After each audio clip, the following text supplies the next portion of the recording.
పక్కన అతిపెద్ద సవాళ్ళు అమెరికా విసురుతున్న సవాలా, అలాగే అంతర్జాతీయ సమాజం నుండి వస్తున్న సవాళ్ళ, వాటి మధ్యన మన దేశంలో అల్లకల్లోలం సృష్టించాలని పాకిస్తాన్ శక్తులు చేస్తున్నటువంటి ప్రయత్నాల, మత కలహాలు సృష్టించే ప్రయత్నాల, అలాగే రాష్ట్రాలని రెచ్చగొట్టేటటువంటి ప్రయత్నాల, వీటన్నిటి మధ్యన కూడా ఇప్పుడు భారతదేశపు గ్రోత్ రేట్ అయితే ఈ ఇయర్ కూడా 6.5కి తగ్గదు, 7 8 అన్నటువంటి లెక్కని వేసుకుంటున్నది రిజర్వ్ బ్యాంక్ ఆఫ్ ఇండియా కావచ్చు, అంతర్జాతీయ సంస్థలు కావచ్చు.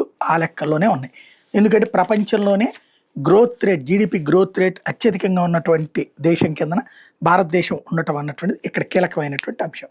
ఇక్కడ భవిష్యత్ అయితే మాత్రం ఒకవైపున ఆశాజనకం. బట్ ఆ పరుగులు పెడుతున్న భారతదేశం 12వ స్థానం నుంచి ఇప్పటికి 4వ స్థానానికి వచ్చి 3వ స్థానానికి చేరబోతున్నటువంటి వేళ ప్రారంభమైనటువంటి మన మీద దాడి, ముప్పేటల దాడి, ఆర్థిక దాడి జరుగుతోంది, మానసిక దాడి జరుగుతోంది, మన దేశీయ శక్తుల్ని అవమానించే ప్రక్రియ జరుగుతోంది, మనల్ని దెబ్బతీసే కుట్రలు జరుగుతున్నాయి. వీటన్నిటి మధ్యన మనం ఎలా సాధిస్తాం, ఏం సాధిస్తాం అన్నటువంటిదే అత్యంత ముఖ్యమైనటువంటి 2047 నాటికి ఏం చేయాలన్నటువంటి మన కాన్సెప్ట్ మీదనే ఇప్పుడు మన కళ్ళు ఉండాల్సినటువంటి అవసరం అయితే ఉంది.